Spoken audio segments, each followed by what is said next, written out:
Gece yarısı. Bir Roma askeri, atından iner ve elindeki bezle sarılı ağır paketi yere fırlatır. Paket, Hannibal'ın karargahının hemen önünde, ateşlerin loş ışığında yuvarlanarak durur. Hannibal'ın adamları paketi açtığında donup kalırlar. İçinde, günlerce yol almış bir insan başı vardır.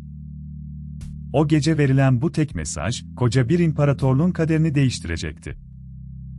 207. İkinci Pön Savaşı 10 yıldır sürüyor. Hannibal, İtalya topraklarında yıllardır Roma'yı köşeye sıkıştıran bir hayalet gibi dolaşıyor ama artık yalnız ve yorgun. Kardeşi Hasrubal Barca, İspanya'dan yola çıkmıştı. Amacı büyüktü, Alpleri aşıp İtalya'ya inmek, Hannibal'la buluşup Roma'yı iki taraftan sıkıştırmak. Hasrubal başardı. Karlı geçitleri aştı, yeni bir ordu topladı. Roma için bu, en büyük kabus demekti, iki Barca kardeş, tek cephede. Hasrubal, kardeşine haber göndermeye çalıştı. Buluşma yerini, tarihi, planı anlatan bir mektup yazdı. Ama o mektup asla Hannibal'ın eline ulaşmayacaktı. Roma süvarileri, elçileri yakaladı.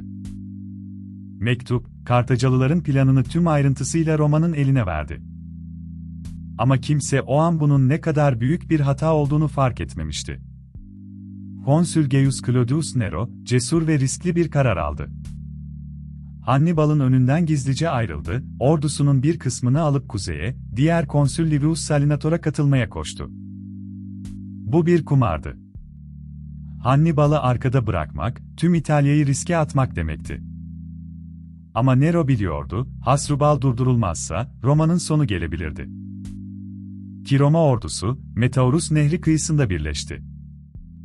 Hasrubal, karşısında beklediğinden çok daha büyük bir güç bulunca, tuzağa düştüğünü anladı. 207'nin Haziran ayı. Metaurus Savaşı başladı. Kartaca ordusunda İberli, Galyalı ve Liguryalı savaşçılar vardı ama disiplinleri, Roma'nın demir düzenine karşı yetmedi. Nero'nun manevrası dahiceydi. Ordusunu Hasrubal'ın yan tarafına dolaştırdı, beklenmedik bir açıdan saldırdı. Kartaca hattı, o anda çözülmeye başladı. Hasrubal, ordusunun çöktüğünü gördü. Teslim olmadı.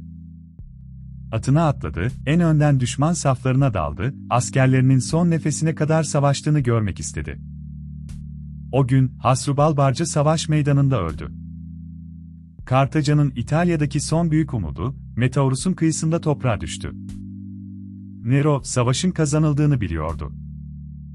Ama aklında bir plan daha vardı, Hannibal'a, kardeşinin kaderini kendi ellerinden öğretmek.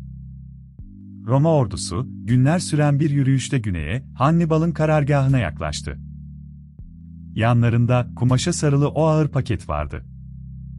Ve o gece, Hasrubal'ın başı, Hannibal'ın karargahının ortasına fırlatıldı. Hannibal, kardeşini böyle tanıdı.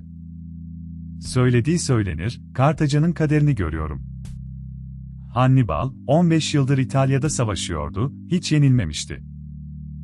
Ama o gece anladı ki artık yalnızdı ve Kartaca'nın kazanma şansı elinden kayıp gidiyordu. 5 yıl sonra Hannibal, Zama'da yenilecek, Kartaca çökecekti. Peki sence, o gece fırlatılan o tek paket, savaşın kaderini gerçekten değiştirebilir miydi?